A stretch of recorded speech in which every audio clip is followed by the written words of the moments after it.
I'm out here in London. The show is in Kolkata. I wish I'd been there with you, but things don't always work out that way. The show is largely about my practice over the years, and I've never really practiced art for art's sake. Right at the beginning, I got involved in photography. The show talks about the early years where aesthetics was important for me because that's how I learnt. But pretty soon when I got the call, the reason I took on photography was because I was aware of the power of the medium. And that's what I was going to practice. And that's how the show starts with, despite that pictorial beginning.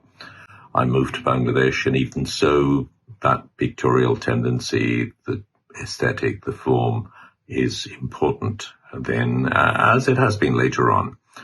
But really, it was as an activist in Bangladesh that I began the work that I do today, the struggle for democracy, the trying to bring down this powerful general.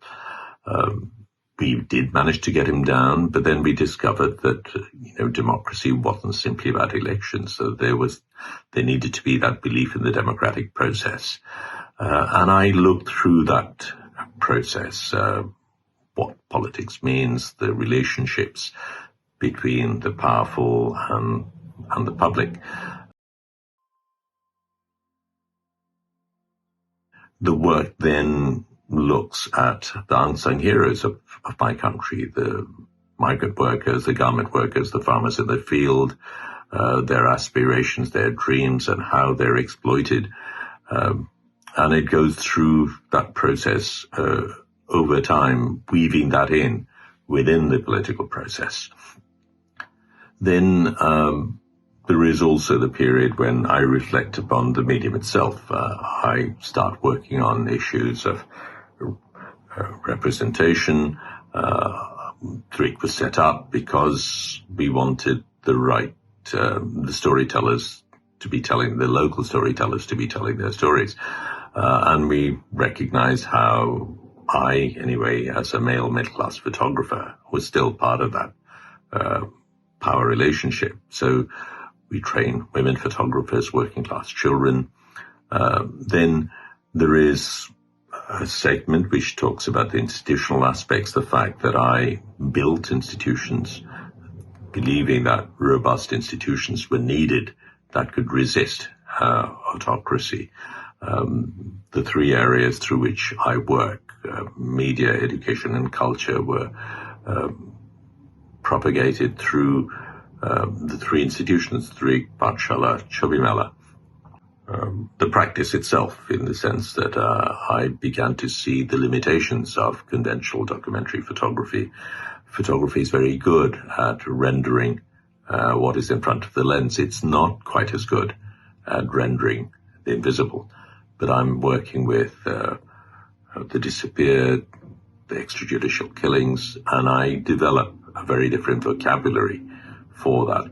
So that is really the entire spectrum of the work that is present in the show. I'm delighted that this show is taking place in Kolkata. It's the first time I'm having a sort of retrospective. I've had shows like this in other continents. At the moment, I have a show in Chicago, a show at Documenta in Germany, and then there is this show at Kolkata. But for me, it is very important that this show takes place within Asia. It hasn't actually, I haven't had a retrospective in Bangladesh itself, so I'm delighted. It might tour India. I'm looking forward to it returning to Bangladesh, and I hope to get to meet you in person sometime. I first showed Shahidul Alam's Kalpana's Warriors in Delhi 6 years ago, and ever since then it has been in my mind that it is important to show his works in India. As a person who has been deeply involved as a photojournalist, recording and documenting major events, political events, mostly in Bangladesh, as a person who has built institutions in Dhaka, as a teacher, as a social activist, Shahidul Alam wears many hats. So I'm very, very happy and grateful that Imami has come on board and we were able to put together this major exhibition we've titled Singed But Not Burnt. I would urge each and every one of you to come and see the show. We hope it is going to travel. But till then, we are going to be showing in Calcutta till the 20th of August. Shahidul Alam in this exhibition shows a side that has seldom been seen before. We see him in London in the early years, shots of Kew Gardens, shots of the streets. He's just setting out. And then, of course, back to Bangladesh, where he now becomes an activist. And the way he sees the world, the way he wants to document what he sees is completely different. It is radical, it is strong and powerful. Singed but not burnt tries to take you on this journey of Shahidul Alam's. We begin from the London years back to Dhaka and end, interestingly enough, with Kalpana's Warriors. I think it's one of his most important body of works. Powerful, deeply moving, and searing images of Kalpana Chakma, a girl who was just made to disappear overnight. We hope that you will catch the show in Kolkata or elsewhere. Thank you.